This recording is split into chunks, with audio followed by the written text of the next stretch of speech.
Distinguished guests, ladies and gentlemen, welcome to today's edition of the ILO Global Discussion Series entitled Women's Empowerment and Workers' Rights in a Post-Pandemic World.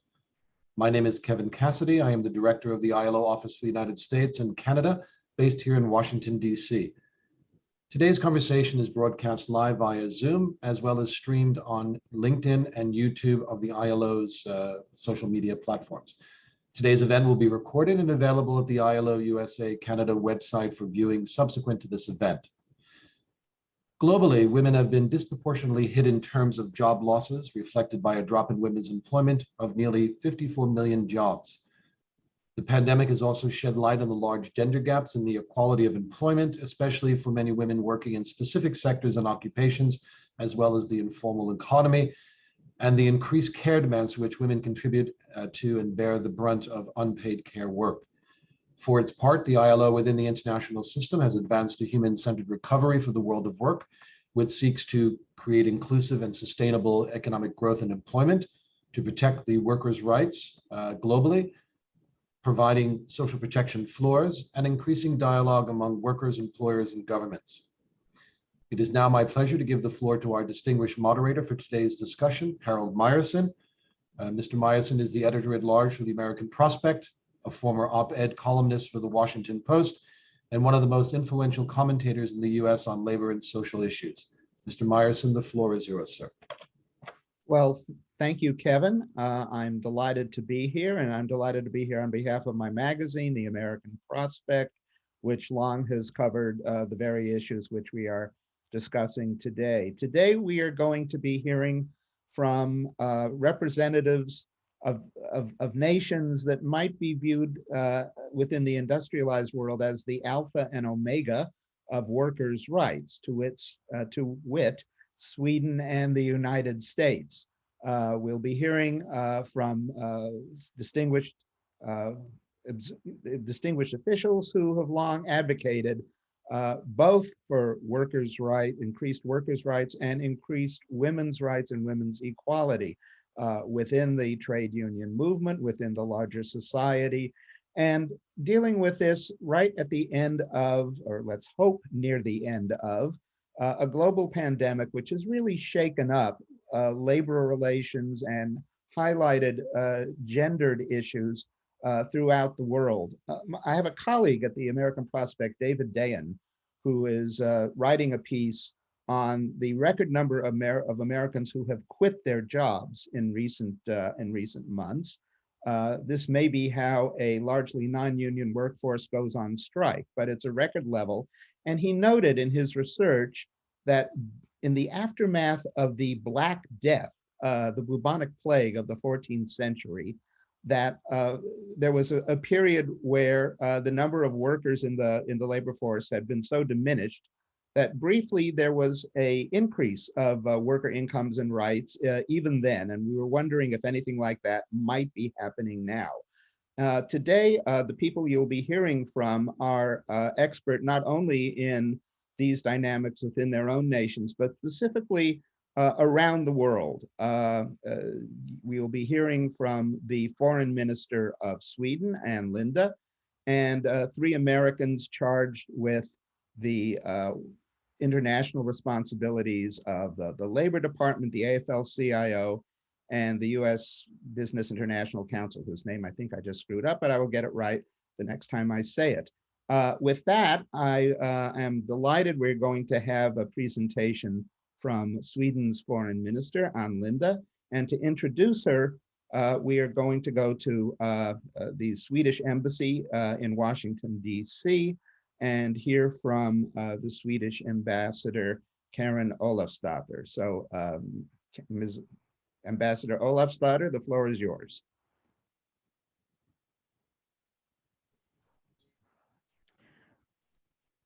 I don't think your mic is on, Ms. Olofsdotter. So there, now can you hear me?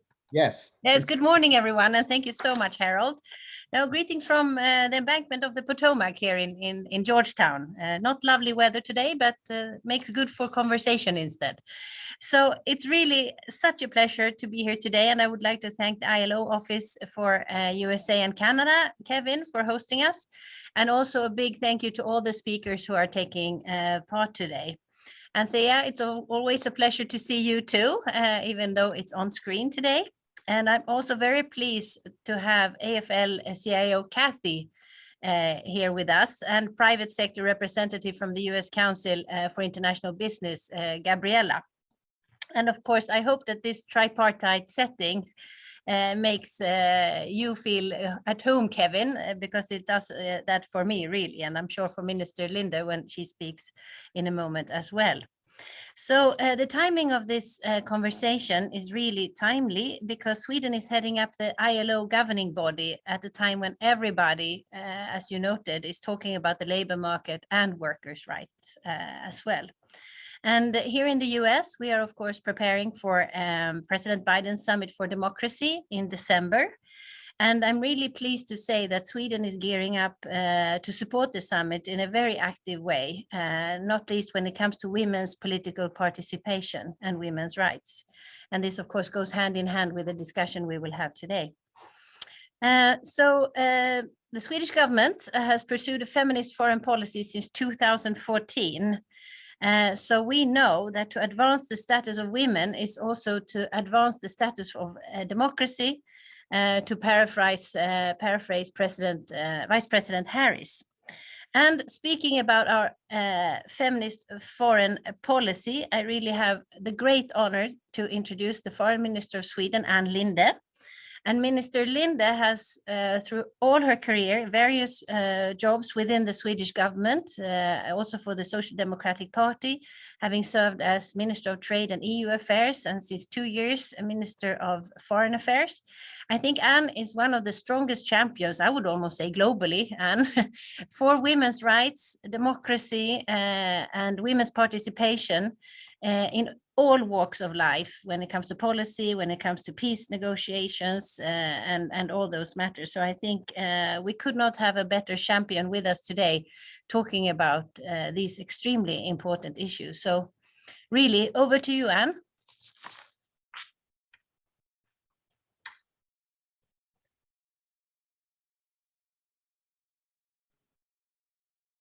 And you are muted. Maybe it's a Swedish thing. The Swedish ladies don't know how to unmute. Well, anyway, I'm so happy to be here, and thank you, Karen, for the nice words. I'm very pleased to discuss and listen to your perspective. Today's topic is one that is very close to my heart, since it's about women's empowerment and human rights in the workplace, and about the key role of trade union.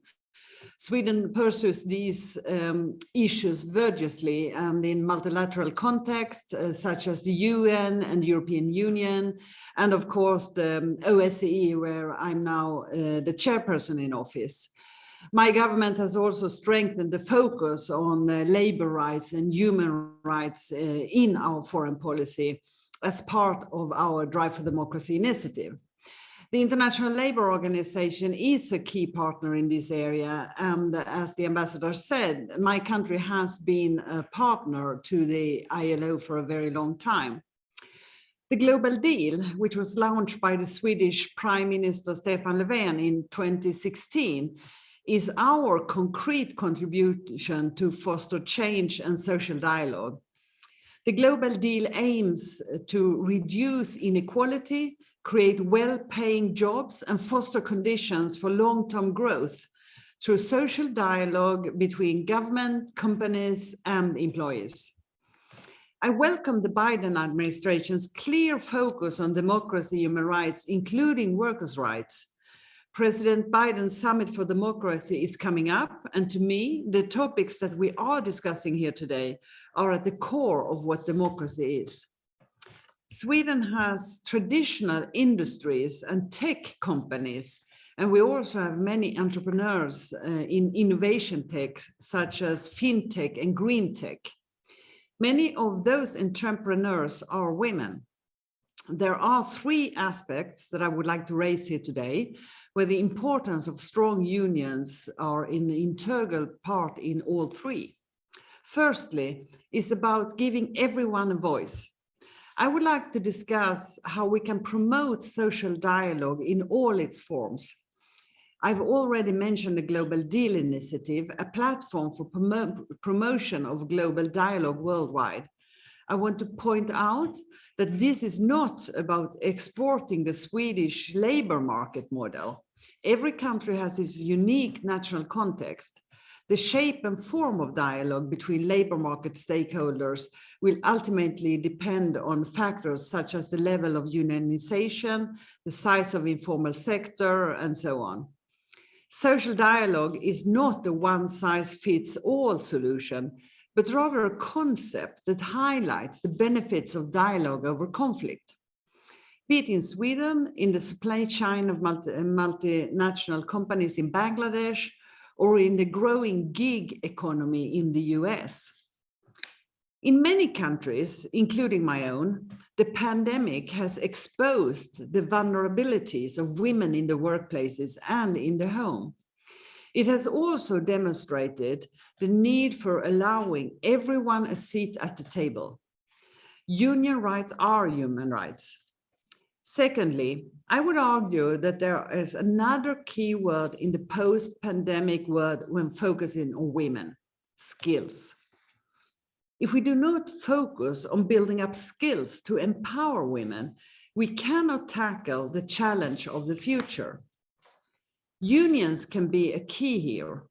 In my country, unions play a vital role in assessing needs among workers and providing tailor-made solutions to building up skills in partnership with employers funded by the government. Post-pandemic, we know that many workers have decided to make changes in their lives. Some want to study, others want to take up a different job than they had before. This in many ways is a positive development if support that workers need when they are looking to enhance their skills. I would argue that I would like to hear the private sector perspective on this. And that's the labor market that will be going through an even greater shift as we move towards a fossil-free economy, and that employers worldwide will need to be strategic about upskilling and reskilling to remain productive. Thirdly, we have to strive to build a society where workers can look at the future without fear. There is a change everywhere. Emerging technologies, automation, clean energy, and climate transition. These could all be seen as threats, but are they? Are they not opportunities? I believe that the economic recovery, which is now taking place, is an opportunity. I think we will be seeing green investments, new jobs, and if we create a dialogue between stakeholders, a foundation for a more sustainable society. I believe a free trade agenda will support this. Unions can create opportunities for social change and better jobs if we adopt the mindset that we place the worker at the center, not the job. Promoting social dialogue and the role of unions has been a cornerstone for us, and is something that the social partners in Sweden are engaged in worldwide, both employers and unions. Women around the globe play a vital role, and the sooner we recognize this, the easier it will be. I'm very much looking forward to hearing your ideas now and to discuss them. Thank you very much.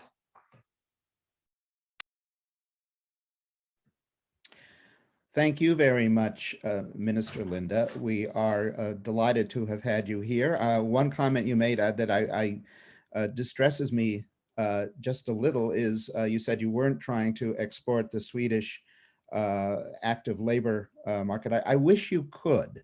That has long seemed to me, as a distant student of Sweden, something that would definitely improve American living standards, work relations, and you name it.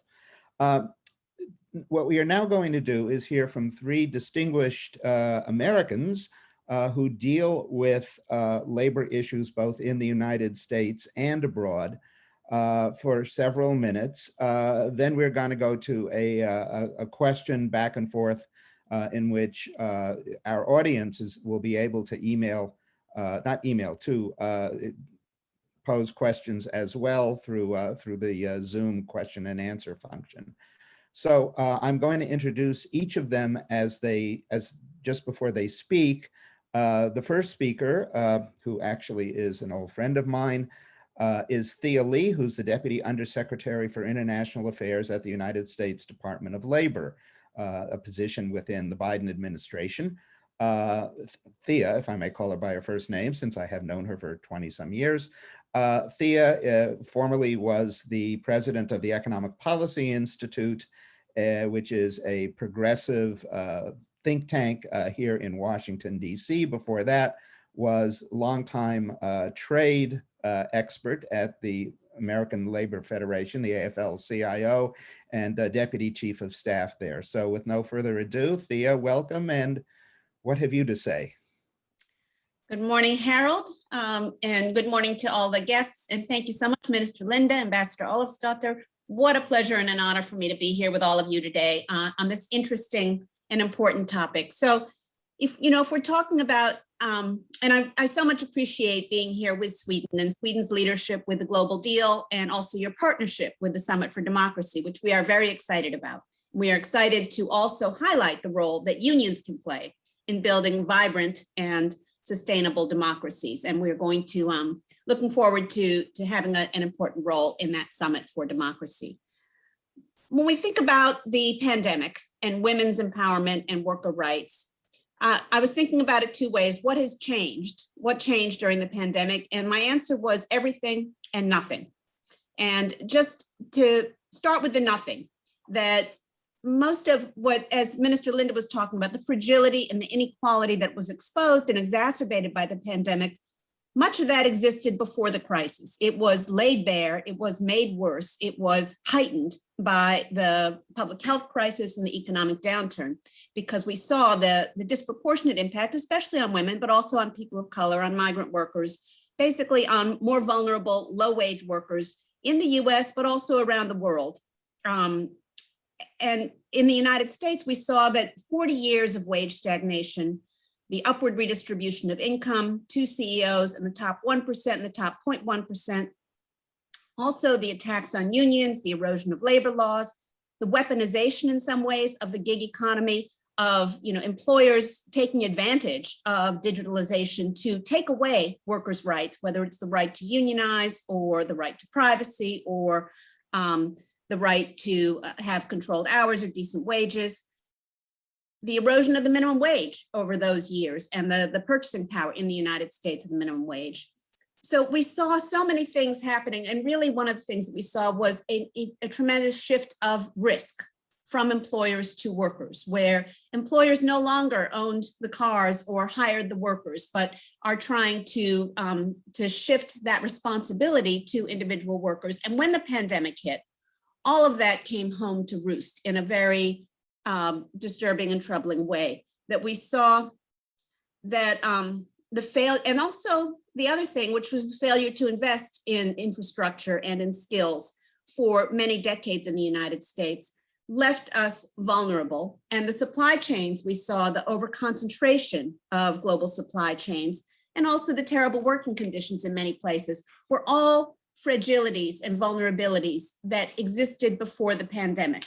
But I hope, and I agree with Minister Linda, that this is an opportunity for us to learn lessons and to go forward in a different way. And of course, the Biden-Harris administration talks about building back better, which is a little bit corny, but it is actually a really important way of thinking about this opportunity. And I think particularly when we think about women in the labor market and women in the economy, that we saw that, and Harold mentioned it in his opening remarks, that the kind of shift in power in the labor market and the shift in people's willingness to work at crappy jobs with terrible schedules, with unsafe conditions and without decent childcare. All those things have changed the equation, the way that we're thinking about what will it take to bring people back into this labor market. And hopefully it will take some pretty big changes. And we've seen some of that is on the table right now in front of the US Congress. We have the big infrastructure bill, which we hope will get a vote this week. But we also have, just as importantly, the Build Back Better bill, which also includes some of those key elements that I hope we'll talk more about in this hour, which is having a strong care economy, a professionalized care economy with decent wages for workers is important to bring women back into the labor market, but it's also important for employers. And so, I'm really thrilled that we have the opportunity to create our tripartite dialogue here today, the social dialogue, with Gabriela representing the employer community and Kathy representing the labor movement. And I'm here, of course, on behalf of the US government. So let me pause there and just say, going forward, just to outline what we're looking for in the very short term, I think we did learn in terms of lessons from the pandemic that not having paid time off or universal health care or adequate and expansive unemployment insurance are crucial elements that any economy needs if there's going to be future pandemics, and I'm afraid there will. And then in the medium term, looking to what Kevin talked about, the human-centered recovery, investing in clean energy, good jobs, skills, care, a professional care economy, so that we can have the kind of safety, voice at the workplace, and unions that will make the recovery robust, resilient, and sustainable. So let me pause there and look forward to my colleagues' comments.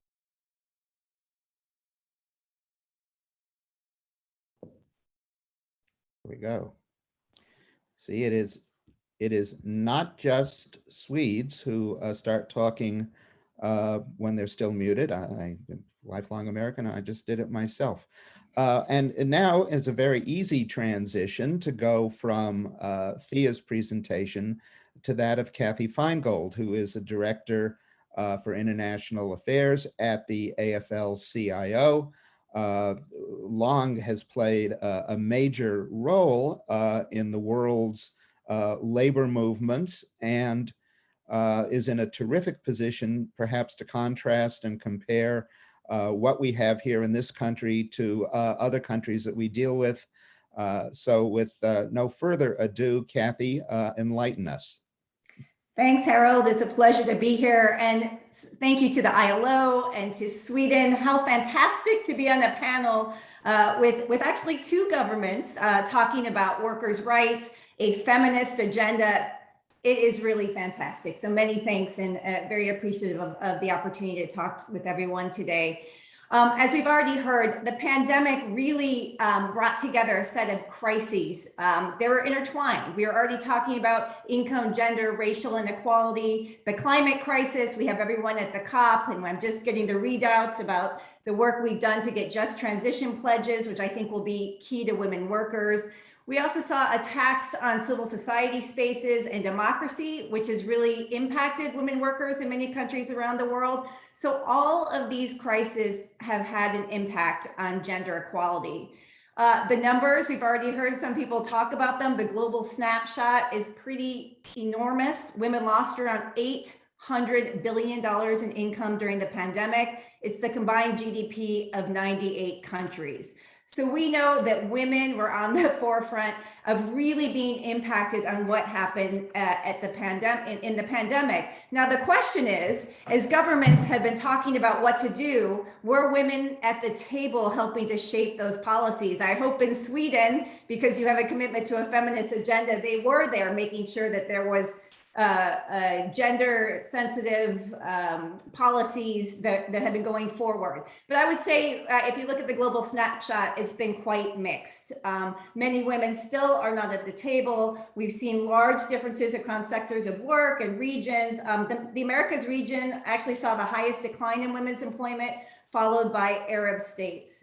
And when we think about how many women workers depend on the informal economy of work, one thing I want to point out is when you close civil society spaces, when there are attacks on democracy, many workers can't even get out of the house to work. And so some of the reports we saw were that many governments used the pandemic as a way to justify further restricting worker and human rights. Over 150 countries enacted provisions limiting freedom of assembly, which meant informal economy workers, women selling in the streets.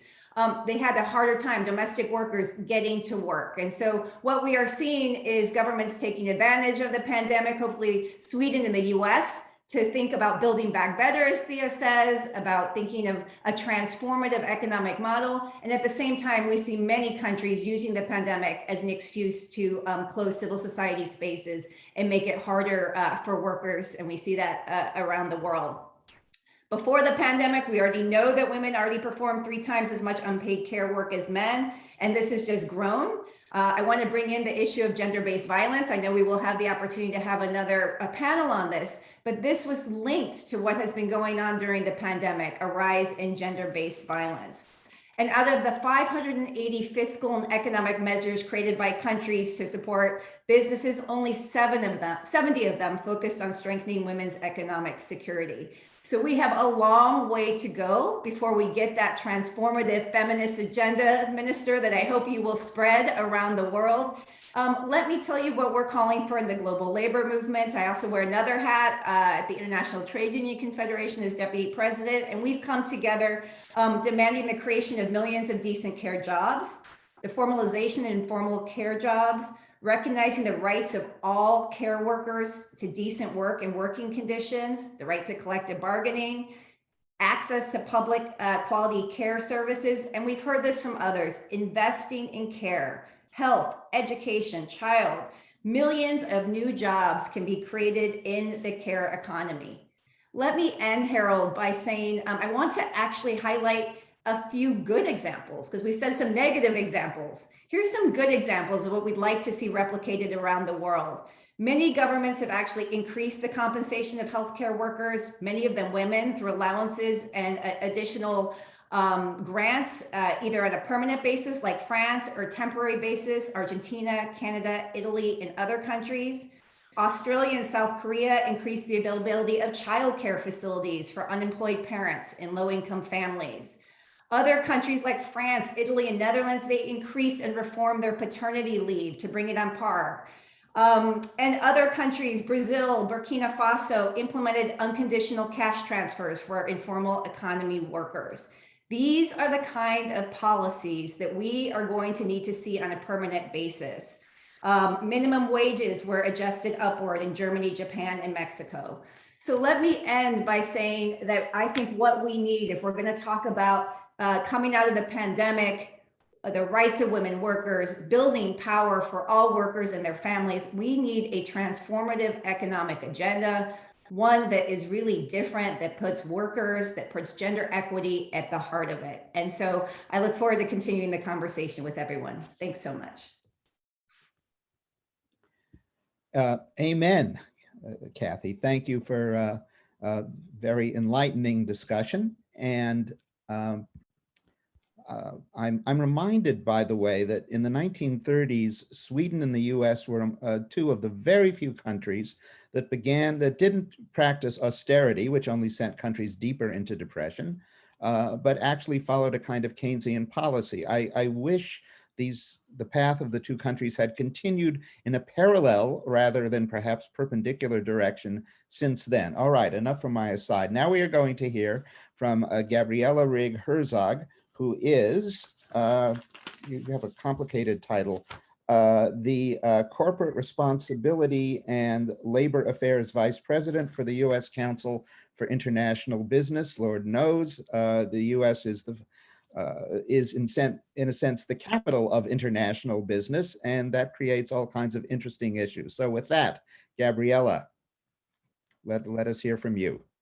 Thank you so much, Harold. And let me join with the other panelists in thanking the government of Sweden and the International Labor Organization, especially Kevin's team at the ILO USA Canada office in Washington, for organizing today's event.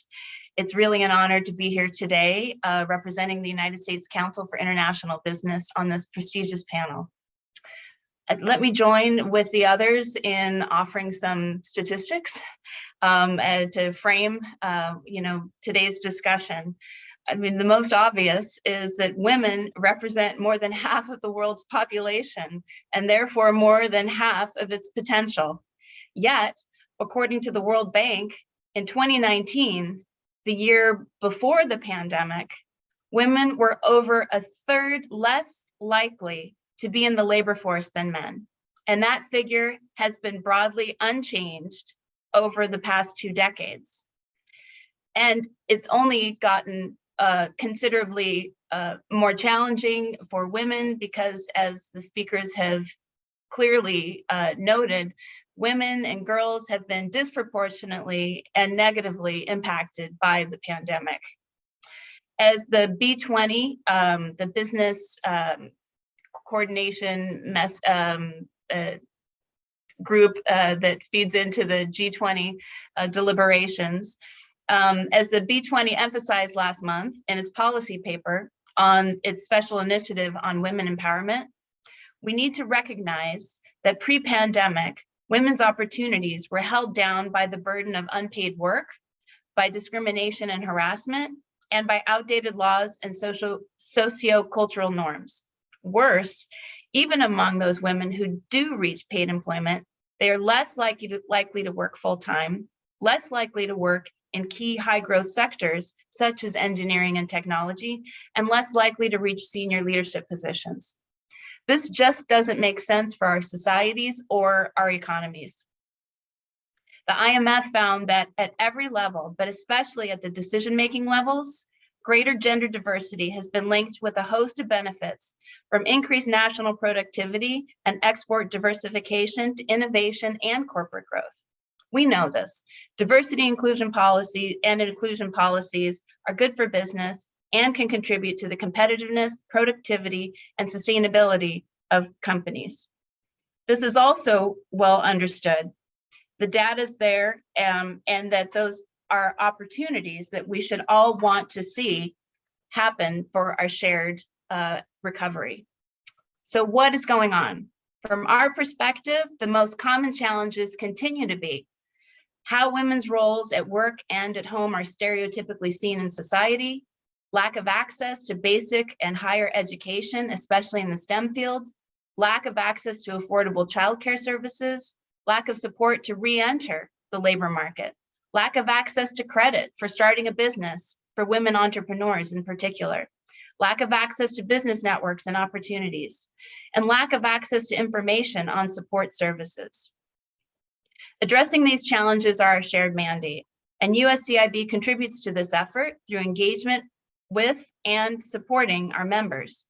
We also engage on these issues in collaboration with our peers within our international affiliates and in the multilateral system as the U.S. representative of U.S. employers to the ILO, and also at the OECD and within the UN system. We recognize the shared responsibility of governments, employers, and workers in this effort, and we particularly underscore the foundational role governments play. Sound national institutions are especially key, characterized by good governance, rule of law, transparency, and strong anti-corruption practices. Among employers' specific recommendations to design a recovery that truly supports women's economic empowerment are support for women's return to the post-pandemic workforce and advocacy for gender balance across high growth, high impact activities, such as the design, development, and delivery of health and advanced technologies. We also recommend boosting women's economic opportunities by eliminating legal and cultural barriers to paid work and actively upskilling female workers. We also recommend mitigating the barriers that limit the ability of women to advance, lead, and start businesses. So to repeat, in responding to the pandemic, we need to support the full potential of women to achieve inclusive economic growth that benefits all. These recommendations I just shared are just a start, but if they were implemented by governments, they would help us make progress in these shared goals of strengthening the capacity of democratic institutions, promoting workforce development, and encouraging social dialogue to build an inclusive society that looks ahead to empower women workers. Thanks, and I look forward to the continued discussion. Well, thank you, Gabriella. And what we are now going to do is I am going to ask some questions of our panelists, and people viewing this panel can also forward questions via the question and answer function on Zoom. And Kevin Cassidy of the ILO will forward those questions to me. And that means we can have lots of questions. We do not, however, have all that much time. So the way we're going to balance this is I'm going to quickly ask questions, and let's hope the answers are within 90 seconds, perhaps utopian hope. And I'm going to begin by asking a ferociously complicated question to our Swedish foreign minister, Ms. Linda. And that is a lot of what we've been hearing about over the past 40 minutes has been the existence of a dual labor market in which women are often relegated into jobs that are not as remunerative and in most countries less organized into trade unions, and really creating two strata, not just women, but minorities, immigrants as well. How has Sweden dealt with this? Because Sweden has been generally an example of a more solidaristic economy. So in 90 seconds, how would you describe the Swedish attempt to address problems that arise when you have a dual labor market that is gendered and racialized? Well, thank you very much. I think actually that the answer very much lies in the social dialogue, and to have both the trade unions, the employers, and the government working together. I think it's very, very important that we are actively engaging in trade unions and getting the labor market to work in a positive way, and that we always have the gender glasses on. I mean, we have a feminist foreign policy, we have a feminist government. I think that issues like health insurance and paid holidays, that should not be an issue. We all need basic security, and we need this to be functional as human beings, men or women. And here, of course, a key is jurisdiction. And I always say that we have some very, very important reforms. It's the individual taxation that lets women go out in the labor market without losing money. Right now, we have the highest number of women taking part in the labor force in any country in the world. Our number of foreign-born women are higher than compare, for example, with Germany, with German-born women, because we say that every individual should have a job and should be able to have their own economic empowerment. This is also key for taking part in every other issue. Being active in the trade union, being active like I work a lot with women, peace and security. If you don't have the economic empowerment for women, you don't have the other issues as well. And the key here is jurisdiction, of course. That is that you need to have the laws in place. So the cooperation with all those three, that's the key. I don't know if it was 90 seconds, I tried. That was an excellent effort, and I think you succeeded more than just trying. Let me ask Thia, one of the issues in women's empowerment and the interaction with the labor movement is the degree to which we have women leaders in the labor movement, and whether there is a deficiency of that, a lack of that. Did we have in that sense a gendered or somewhat patriarchal labor movement here and around the world?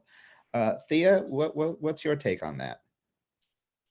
Thanks, Harold, for that question. And I mean, I think this is something that every labor movement has struggled with at some point. And, you know, there's different paces of progress. Of course, the AFL-CIO has a new woman president, Liz Schuler, which is very exciting, the very first time in the history of the AFL-CIO. So we're thrilled about that. And I think, you know, certainly we've seen in the United States that there was a real concentrated effort to bring more women into leadership positions in the labor movement. Never quite enough, but definitely it took a lot of effort and a lot of rules from the top of requiring delegations to be more balanced, both gender and racially. And but at the end of the day, you know, the labor movement is a democratic institution, so leaders are elected. But, you know, around the world, we definitely see that there are challenges. And so this is something that we are trying to help. You know, the iLab, my little agency, is supporting women in leadership positions in the Mexican labor movement, for example, as part of our USMCA work. But I'm sure Kathy has more to add on this front, because the labor movement is taking this on head on. And I think that's been a really important set of efforts. Well, I was just about to ask Kathy the same thing, and you just did. So Kathy, now the AFL-CIO, for the first time in its history, has a woman president, Liz Schuler. What's your take on women in labor leadership?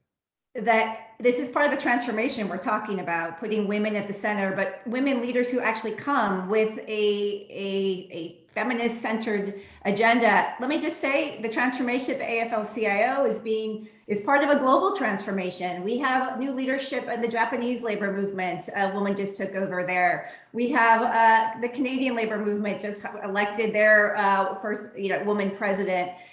We have in Norway, Denmark, the UK, Frances O'Grady. So we have an amazing cohort, the Kuta Brazil, amazing cohort. The other thing that we are doing in the labor movement, the International Trade Union Confederation, I'm helping lead a bench building program. So we, over these past 2 years, one of the positive things of COVID is we have a virtual leadership development program, building our bench.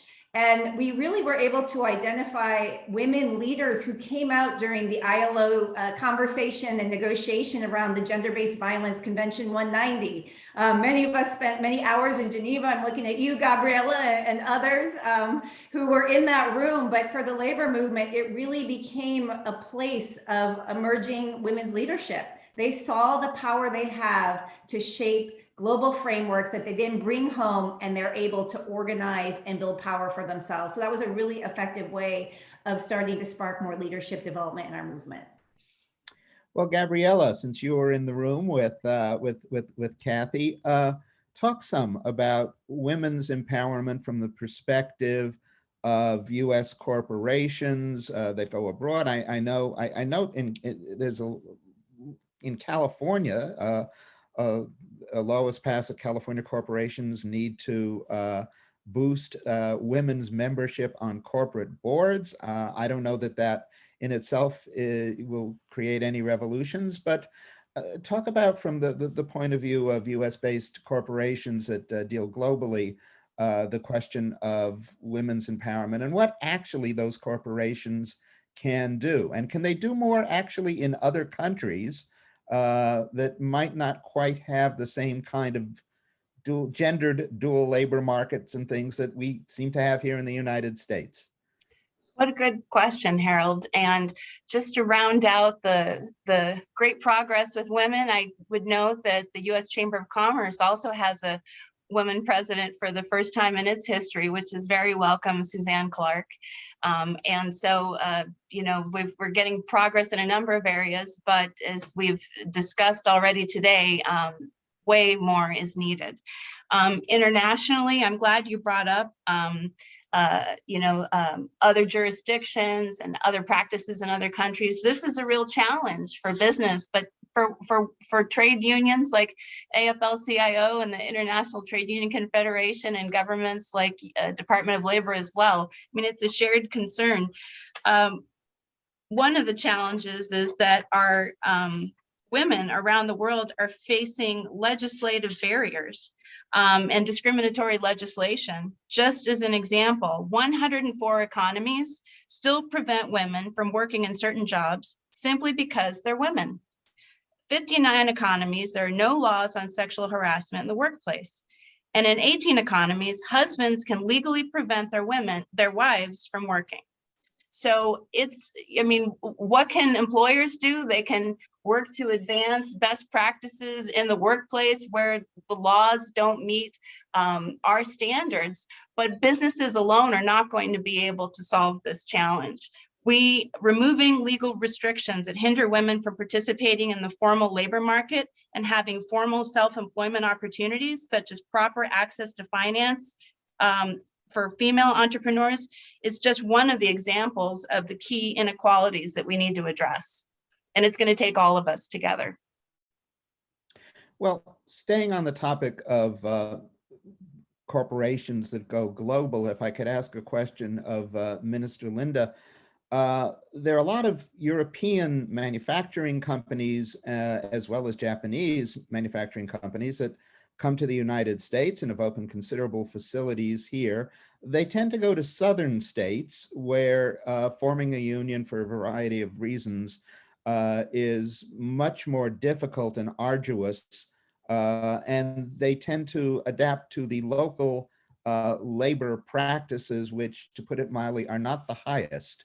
How do you folks deal with the situation of European companies which are flexible, perhaps not in the most exemplary way, when they come to the United States?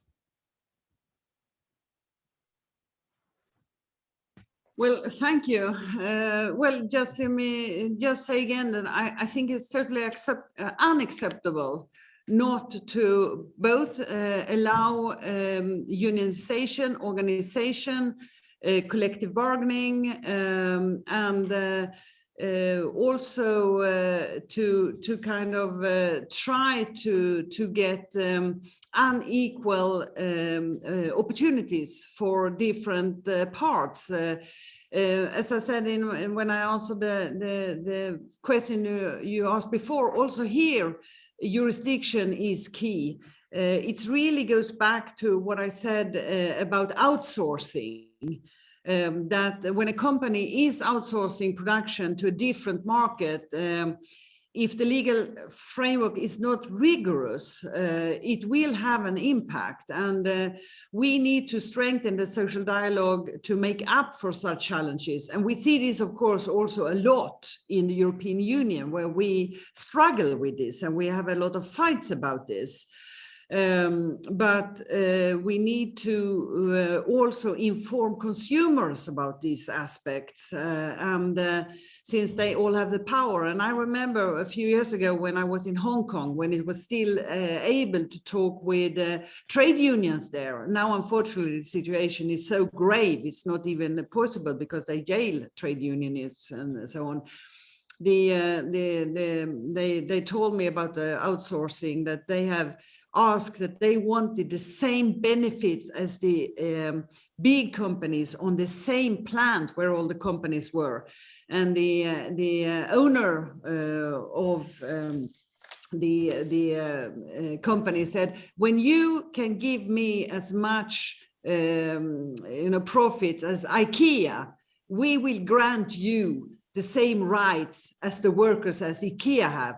But when you are just a small company giving parts to IKEA, then we decide what should be your rights and benefits. And of course, that's totally unacceptable.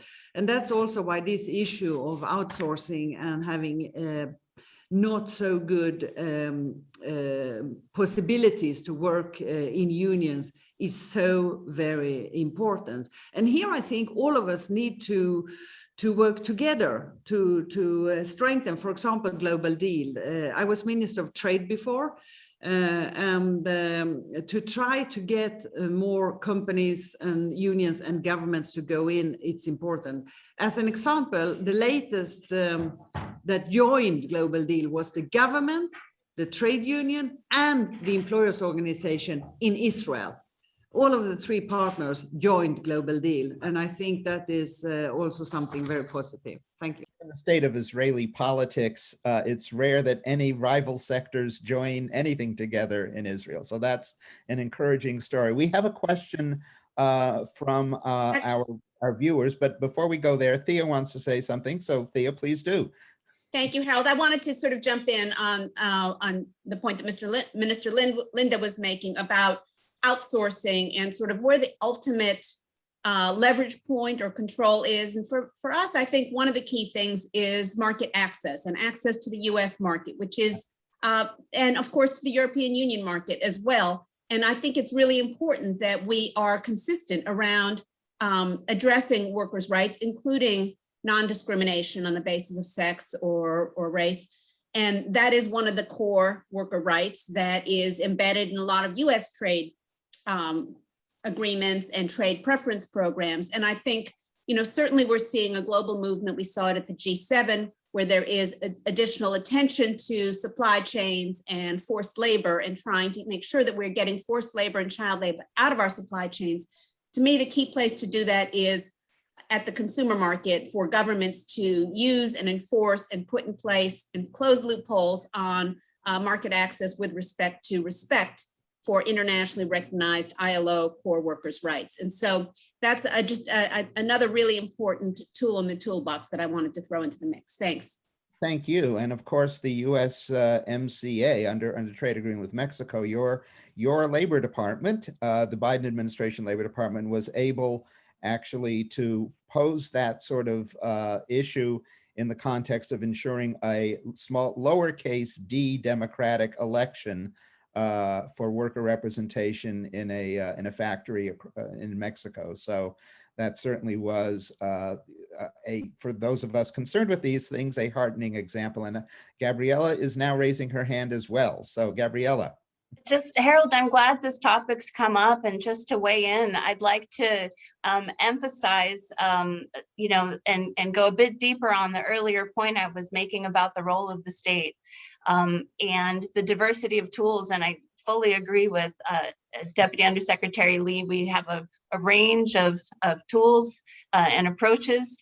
A number of them are addressing symptoms, but we're really interested in solving for the problem and getting to the root of the problem. And the root of the problem, regrettably, is poor rule of law and systemic endemic challenges at national levels that we all have an interest in resolving. And that's why I had this emphasis on the key role of sound national institutions characterized by good governance, rule of law, transparency, and strong anti-corruption practices. Because the very challenges that Minister Linda was emphasizing at the other end of the supply chains, the point is that every business in the world is housed in a jurisdiction covered by national laws. And we need to be pushing together for ways to enhance enforcement on national firms everywhere of international labor standards, of national laws that meet international labor standards, and then the effective enforcement of those as well domestically. So thank you. Thank you. We're running short of time, so I'm gonna pose one question which came in from our viewers to Kathy, and then we'll go to wrapping it up. And that question is, can you recommend some NGOs that offer effective programs to help women empowerment in the supply chain, which Lord knows stretches everywhere? So Kathy? Absolutely. Well, I would say the Labor Movement Solidarity Center, Global Labor Justice, ILRF, just did an event this week around women in supply chains. And Harold, if I may just really quickly also address Jill, former sister from NEA, a question around domestic and informal work, because I think we come full circle to the care economy, which is going to be key to the recovery. And I just wanted to give some examples that this has actually been a win during this time. We have seen that in Chile, domestic workers have won the right to unemployment insurance during the pandemic. Dominican Republic, South Africa, and the Philippines, domestic workers were included in the government relief programs. As you've seen in the United States, Thia mentioned it, we've got another bill coming. We want to see some wins for domestic workers and care providers in our own country. That is going to be pivotal to creating a new economic model. I wanted to bring us back. I mean, really, it's about expanding the model so that it's inclusive to all workers, to women who are in domestic care work, home-based work. And I really think that is the challenge that's before us. They are throughout all of these supply chains we were just talking about. When we can lift up supply chains, and I'll just end on some of the comments people were making, we need this to be worker-driven. It can no longer be top-down fancy statements. It needs to be worker-driven, enforceable, building off of the USMCA model. And those are the tools that workers need. Those are tools that women need to address discrimination and inequality in the workplace. Amen. And I think we're going to go to some brief closing statements from our panelists. Kathy, that was so eloquent, and given the shortage of time, I'm going to take that as your closing statement. But if we can hear from Thia and Gabriella, I don't know what has become of the minister, but she's on a tighter schedule than we are. But if there's a particular takeaway, just briefly, very briefly from Thia, can we go? Thank you, Harold, and it's been a great panel. Thanks to all the panelists, and particularly great to be here with the Swedish government. And what I would say, I want to reiterate what Kathy said, like we're at a moment right now, this is post-pandemic, and how important it is for business and labor and governments to come together around empowering workers and empowering women, which is two sides of the same coin, that if women don't have the protections in the workforce, and they don't have the professional and affordable care that they need. And all of that is in the Build Back Better bill. So we really are looking forward to strong support from the US and the global business community for these important next steps. These are crucial. We're right at the cusp of being able to do something very important, and we're looking forward to it. So thank you, Harold, also for your very skillful moderation. We shall see about that. Thank you. Thank you very much. Gabriella, a closing thought. Absolutely. And just to offer that another important local partner to support the advancement of women's economic empowerment is national employer organizations, as well as the international employer confederations, which have networks to support and encourage the national employers to be able to contribute and empower their members to advance worker rights, human rights, women's rights internationally and nationally. And I would just conclude by thanking you for including USCIB among the US tripartite partners in today's discussion. We have an opportunity to shape the post-pandemic world that's more inclusive and fairer to women. And we've got to break through the pull of the status quo and instead look to a future with equal opportunities throughout society, especially for women. Thank you. Thank you, Gabriella. And since America does not really have a robust social dialogue, I'm very glad that you're here. And I would hope a number of American corporations would understand that it's in their interest to have things like childcare made affordable, made accessible, made a real occupation that is a decent one in the United States if they want to get women back into their workforce. It would not be bad if a few corporations actually supported the Build Back Better bill. That would be, I think, very helpful in the context of American politics. We don't have Minister Linda, and I presume that whoever is sitting in her place either does or does not have a statement to make, a closing statement. That is correct, although I could give a sentence that I think the minister would have given if she had still been here. She's so sorry she had to leave. She had something very, very important, but I will just have a sentence. And that is, in the years to come, transition will be key and workers need to be on board, especially if we are going to achieve a green economy. Thank you so much for having us. Well, thank you, and thank the Swedish Ministry for somewhat engendering this event in both senses of engender. We really appreciate your participation, that of all our panelists, that of our audience, and we're going to go back now for a closing remark to Kevin Cassidy of the ILO. Kevin. Great. Harold, thank you very much. Ladies and gentlemen, we have come to a close of today's program.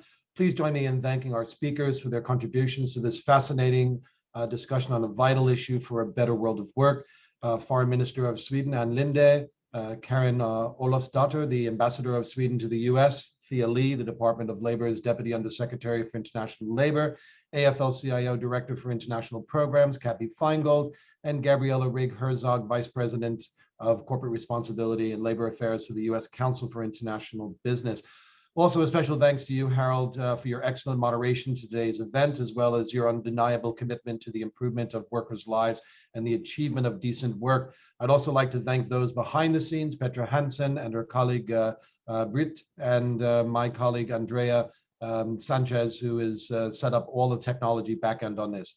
To our audiences, thank you very much for your time. I trust you found this an exciting and informative program. Please visit the ILO website for further information and research on the human-centered approach to building back better from COVID-19. And please join us on the 7th of December, where we'll have a very special edition of the Global Discussion Series, Ending Gender-Based Violence in the Workplace, which is being held on the occasion of the 30th anniversary of the Global 16 Days campaign, which focuses on raising awareness about violence against women.